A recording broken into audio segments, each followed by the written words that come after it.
Bah forcément beaucoup de déceptions. Je crois qu'il n'y a jamais eu autant d'espoir pour qu'il y ait un peu de changement, justement, grâce à cette élection. Ce qui leur sort, c'est que de la déception.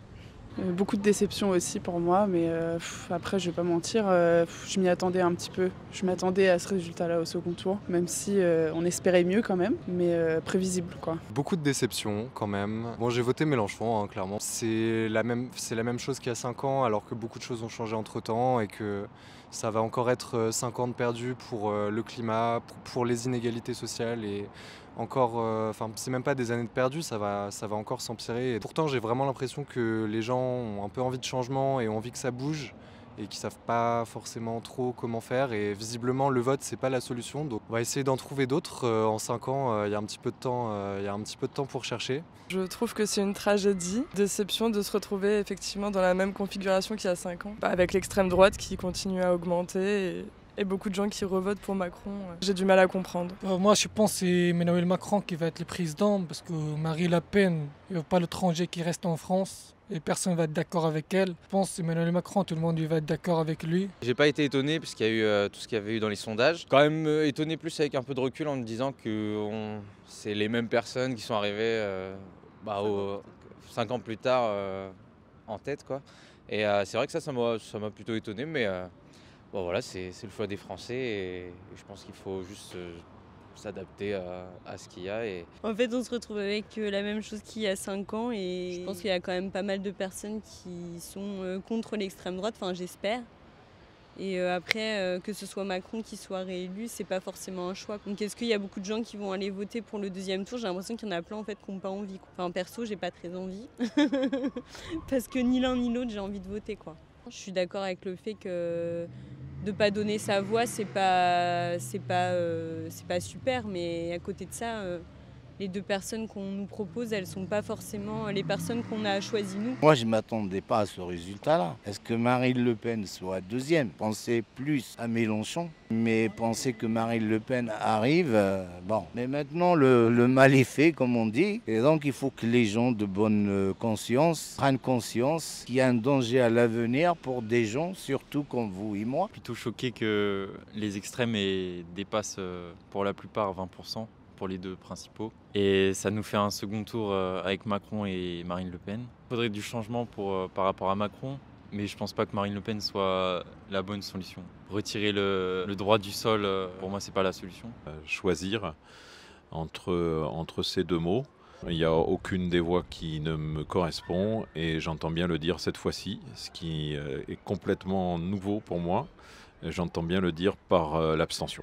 Rien ne me va. Malheureusement, je dis aujourd'hui, il faut faire pause. Pour moi, il n'y a aucune cohérence à aller faire un énième vote de blocage. Je n'ai plus envie de faire ça. On prend les mêmes et on recommence. Moi, pour ma part personnelle, j'ai rien à cacher, hein. J'ai envie de dire que j'ai voté blanc au premier tour. Et malheureusement, même si on sait que ça ne compte pas, je voterai blanc au deuxième tour. Je me sens pas représenté par les candidats actuels. Donc déjà au premier tour, c'était le cas. Et d'autant plus au second tour. Au vu de ma couleur de peau, c'est vrai que forcément la montée du Front National est assez dure à vivre, on va dire. Après, d'un autre côté, je peux sentir aussi la peur de certaines personnes.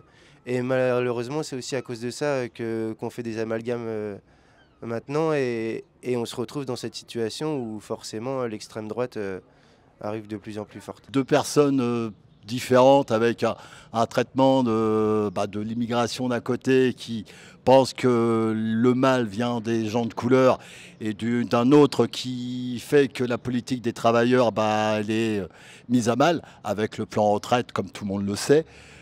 C'est vrai que le choix va être compliqué. Donc moi ma perception actuellement c'est de poser la question de savoir si je vais voter pour l'un ou pour l'autre. Et pour l'instant mon cœur va plutôt sur une élection plutôt blanche. Malgré tout, parce que je ne peux pas choisir entre ces deux personnages qui me donnent pas envie d'aller voter et d'avoir 5 ans devant avec moi et accompagner mes futurs enfants. Donc non, c'est pas possible. Parce qu'en final, le lendemain de sa victoire, dans son programme, tout qui est social, l'enlèvera à des gens qui sont de type étranger. Donc ça peut même créer des troubles en France. Parce que les gens à qui avait enlevé le social, ils vont se révolter. Et puis même sans ça, c'est pas vraiment le match de la France où dans leur constitution, c'est liberté, égalité, fraternité. Donc ceci, c'est pas possible, malgré son visage d'ange là. Hier, après la réaction du vote, elle se prenait pour l'abbé Pierre, mais derrière l'abbé Pierre se cache autre chose que ça. Est-ce que ça t'inquiète justement l'issue de ce deuxième tour? Non, du tout. Je pense qu'il y a les législatives en juin.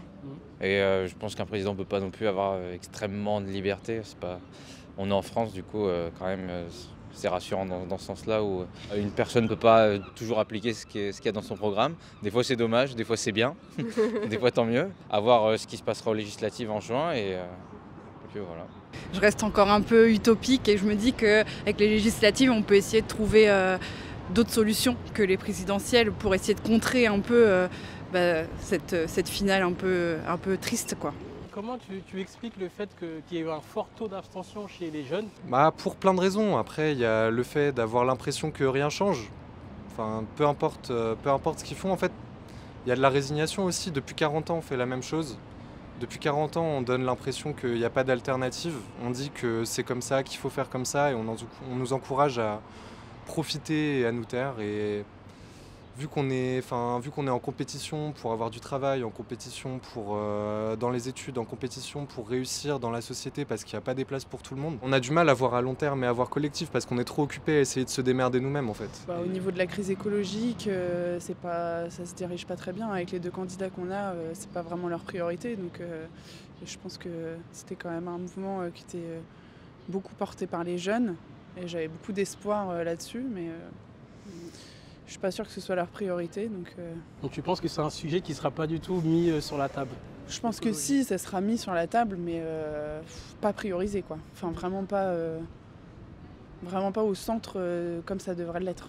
J'étais pas pour Macron, donc je suis un peu mitigé par rapport au second tour. J'imagine déjà le résultat. Vu ce qu'il a fait, moi je suis pas du tout d'accord avec ce qu'il a fait, donc j'ai peur de l'après. Là par contre, vu ce qu'il a fait, j'ai peur que ce soit juste pour dire revotez pour moi et qu'après il change tout, ils disent en finale qu'il peut pas faire ce qu'il voulait et donc qu'il nous arnaque entre guillemets. Mais d'un autre côté, le programme de Marine, on va dire, elle faisait plus gentil, plus édulcoré que les années passées, mais pareil, est-ce que ça va pas être la carotte pour avancer? Personnellement, je n'ai pas voté au premier tour, je n'ai pas honte de le dire, car pour moi, ces élections n'ont ni queue ni tête cette année, et je n'avais pas envie de participer à ça. On rejoue le match, on va dire, et c'est un match pourri, quoi. Enfin, je suis dégoûtée, j'ai pas envie de voter, je le ferai pour contrer l'extrême droite, parce que question de principe, clairement, je suis dégoûtée d'aller mettre un petit Macron dans une enveloppe, quoi. Enfin, ça correspond pas du tout à mes valeurs, ça correspond pas du tout à l'avenir que j'aimerais avoir pour moi, pour les jeunes, mais aussi pour toutes les personnes qui sont en situation de précarité. J'ai un peu l'impression de revivre les mêmes élections qu'il y a 5 ans du coup, et qu'en fait le choix c'est encore, on nous incite vraiment à ne pas voter pour Marine Le Pen, et à chaque fois tous ceux qui n'ont pas été élus vont ensuite dire il faut pas voter pour ci, pour ça, alors que le choix il tient qu'à nous. Mais finalement j'ai été quand même agréablement surprise du programme de Marine Le Pen. J'avais vraiment un a priori sur elle. Après, ce que j'ai lu de son programme, c'était pas ce que moi je pensais, l'a priori que j'avais. Donc finalement j'étais plutôt agréablement surprise. Après honnêtement je fais confiance à personne, ça reste que des paroles, pour le moment il faut voir les actes. Par rapport à l'extrême droite, je ne suis clairement pas inquiet. Marine Le Pen n'a aucune chance, je pense que Macron va gagner. Au deuxième tour, il y a de fortes chances que je vote pour Macron pour faire front à l'extrême droite. Je ne dis pas que Macron est la solution pour ce nouveau quinquennat. Pour Macron, les 5 années, il y a eu les gilets jaunes, tout ça, donc ça résume pas mal son mandat. Je me demande comment va se passer la suite s'il est élu. Il nous a fait le coup une fois où non mais c'est vrai, ça c'est son mandat, ce qu'il a fait c'était pas ouf sur plein de points, il y a plein de choses qui vont pas. Pour le coup je travaille à l'hôpital et les conditions de travail, il y est en partie pour quelque chose. Et après pourquoi pas un peu de renouveau aussi. Mais j'ai vraiment l'impression de revivre les élections d'il y a 5 ans et de devoir faire encore ce choix où en fait beaucoup de monde je pense vont faire le choix de voter contre quelqu'un au lieu de voter pour quelqu'un en fait. Je suis inquiète pour l'avenir, je suis inquiète, je suis inquiète tout simplement, quoi. C'est c'est la droite de toute façon, droite et extrême droite, donc voilà quoi. Des femmes voilées qui se prendraient des amendes, enfin, par exemple, ça c'est complètement inadmissible, c'est complètement inégalitaire. Et d'un autre côté, on a Emmanuel Macron, c'est la droite, mais dans son programme, on trouve aussi des réformes anti-islam radical, etc., avec plus de police, plus de magistrats spécialisés. Pourquoi forcément l'islam radical? La religion radicale, oui, pourquoi l'islam? C'est encore un problème qui me met un peu hors de moi. Et ça, c'est le problème de la droite aussi aujourd'hui, parce que c'est toujours des questions d'islam, etc., qui reviennent, alors que clairement, on n'en a rien à foutre. C'est pas ce qui va faire notre avenir, c'est pas ce qui va donner du travail, même au niveau écologique. Enfin, je veux dire, si là, on fait rien, l'immigration, ça va être... qu'est-ce que ça va être dans 10 ans? Ça va être une exode qui va augmenter, parce que le réchauffement climatique, etc. Enfin, c'est des questions qui sont complètement débiles d'en parler maintenant, alors que dans 10 ans, ce sera complètement autre chose, ce sera une autre ampleur. Et ouais, voilà, enfin, moi je pense que c'était le moment de parler des questions d'écologie, surtout avec les rapports du GIEC qui sont sortis. C'était le moment, et là on a raté notre chance, et malheureusement c'est les prochaines générations qui vont payer, quoi. Merci les vieux.